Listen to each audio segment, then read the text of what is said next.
दिल नमस्कार, जय हिंद। कुछ आर्थिक मुद्दों पे भी आज हम बात कर लेते हैं, जिससे हम दुनिया में सर उठा के कह सकते हैं कि भारत के अंदर डिजिटल पेमेंट दुनिया के सबसे बड़े स्तर पर हो रहा है आज के दिन।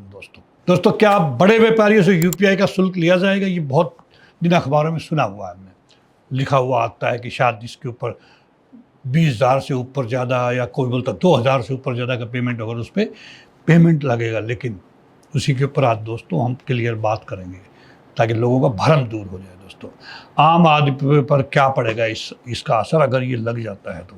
क्या यूपीआई से पेमेंट करने के दिन अब बदलने वाले हैं? आप 500 रुपये खरीदारी करें, क्यूआर कोड स्कैन करें और पेमेंट करें। आज तक कोई अलग चार्ज नहीं, लेकिन अब चर्चा है कि 2,000 से ज़्यादा के कुछ बड़े कारोबारों यूपीआई ट्रांजैक्शन पर सीमित शुल्क लगाया जा सकता है। अखबारों में आ रहा है, लेकिन सरकार ने कल ही क्लैरिफिकेशन दिया है। दोस्तों, तो क्या कल से हर यूपीआई पेमेंट पर पैसा देना पड़ेगा? जवाब है नहीं, जैसे लोगों को भ्रम हो रखा है। मैं कह रहा हूँ, मैं भी सरकार की रिपोर्ट के बेस पे कह रहा हूँ। दोस्तों, असली कहानी इससे कहीं ज़्यादा दिलचस्प है।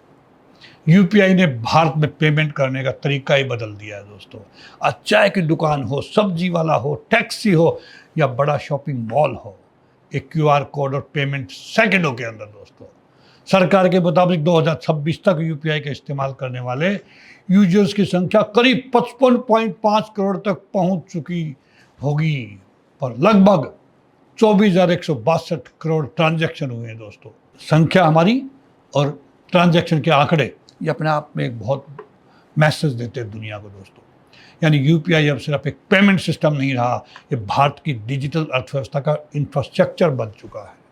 अब असली सवाल यहाँ से शुरू होता है। जब आप यूपीआई से पेमेंट करते हैं तो आपके लिए मुफ्त दिखाई देता है दोस्तों, लेकिन पीछे बैंक है, पेमेंट सर्विस प्रोवाइडर है, टेक्नोलॉजी इंफ्रास्ट्रक्चर है, सर्वर है और करोड़ों ट्रांजैक्शन को सुरक्षित तरीके से प्रोसेस करने की लागत है। दोस्तों, तो इसी से जुड़ा एक शब्द MDR यानी मर्चेंट डिस्काउंट रेट। सरल भाषा में कहें तो वह शुल्क है जो डिजिटल पेमेंट स्वीकार करने वाले व्यापारी से पेमेंट सिस्टम में लिया जा सकता है।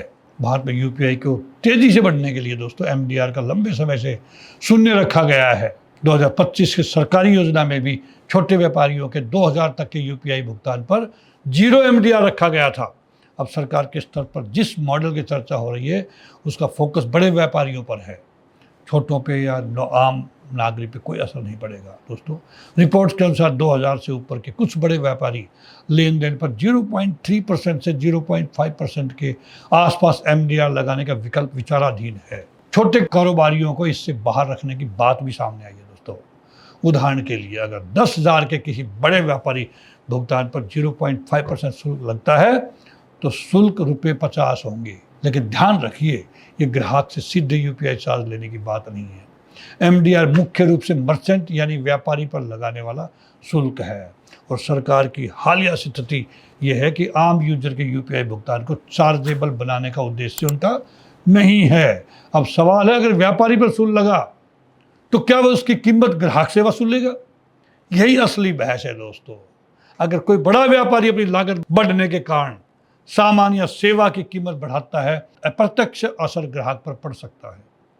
इसलिए नियम बनाते समय यह सुनिश्चित करना जरूरी होगा भारत सरकार के लिए कि छोटे दुकानदार प्रभावित न हो, आम ग्राहक पर सीधा यूपीआई चार्ज न लगे और पेमेंट सिस्टम चलाने वाली कंपनियों तथा बैंकों के लिए मॉडल आर्थिक रूप से टिकाऊ भी बनाया जाए। एक लाइन में पूरी कहानी समझिए दोस्तों। मुफ्त डिजिटल पेमेंट की सुविधा मुफ्त दिखाई देती है, लेकिन उसके पीछे का डिजिटल इंफ्रास्ट्रक्चर मुफ्त नहीं होता। यूपीआई ने भारत को दुनिया के सबसे बड़े डिजिटल पेमेंट बाजारों में पहुंचाया है। अब चुनौती है यूपीआई को आम आदमी के लिए आसान और सस्ता भी रखना है। ये भारत सरकार ने कोशिश करनी है, और इसके पूरे सिस्टम को आर्थिक रूप से टिकाऊ भी बनाना है। इसलिए अगर सीमित शुल्क आता भी है तो सवाल ये नहीं होना चाहिए कि यूपीआई बंद हो जाएगा। सवाल होना चाहिए कि किससे शुल्क लिया जाए और कैसे लिया जाए, ताकि आम आदमी और छोटे व्यापारी सुरक्षित रहें। आपके हिसाब से बड़े व्यापारियों से सीमित यूपीआई शुल्क लेना सही है या गलत? कमेंट में अपनी राय जरूर दीजिए दोस्तों, और इस वीडियो को लाइक करिए, शेयर करिए और मेरे चैनल को सब्सक्राइब करना न भूलें। इसी के साथ ही जय हिंद।